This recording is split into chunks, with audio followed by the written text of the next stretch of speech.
Greenbugs, or Schizaphis graminum, are hemipterans, or true bugs. These aphids are pests to very important agricultural crops, like sorghum and winter wheat. By feeding on the host plant, their saliva degrades the leaves, while their honeydew secretions allow for bacteria to take over the already compromised plant. Parasitoids are organisms who will deposit young on or inside a host in order to increase its own survivorship at the cost of the host.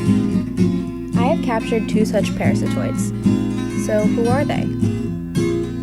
Our first parasitoid, Lysiphlebus testaceipes, is a hymenopteran, a wasp, in the Braconidae family. Characterized by its distinct wings and long angular thorax, this female here is able to inject singular eggs into greenbugs in order to protect her young.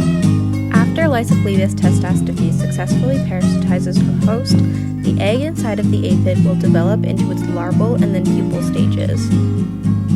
After fully developing into an adult, the wasp will chew out a hole in its host in order to emerge and start the cycle all over again. This leaves the mummies of the once alive aphid behind. I personally think that they look very eerie, like something out of a horror movie.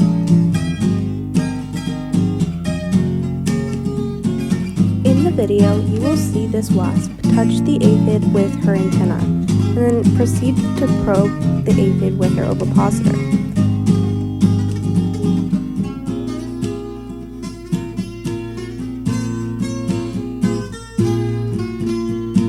Our second parasitoid, Aphelinus nigritus, is also a hymenopteran in the family Aphelinidae.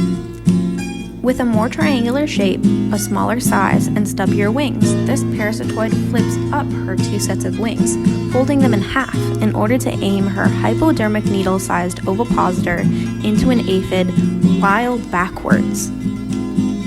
In the video, you are seeing 2 separate wasps of this species attack a single aphid. This must be a really bad day for her. The 2 wasps will assess the aphid with their antenna. We can then see both of them wind up in a way by wiggling side to side before they turn around, flip up those wings, and attempt to probe the aphid. Both of them were unsuccessful in this attempt at oviposition, as they did not stay inside the aphid for the 90 seconds required for this species to actually transfer an egg inside of its host. In an instance of positive oviposition, nigritus will stay facing backwards with her ovipositor inside a greenbug for at least 90 seconds. The longest I've seen one go about this behavior is a whole 10 minutes. In this time, she will transfer a single egg inside of the greenbug, just like the other species, Lysiphlebus testaceipes. The mummies produced by nigritus are smaller, as they do not need as much space to develop, while also being darker in size. When the adult emerges from a mummy, it will leave a much smaller, much less notable hole behind.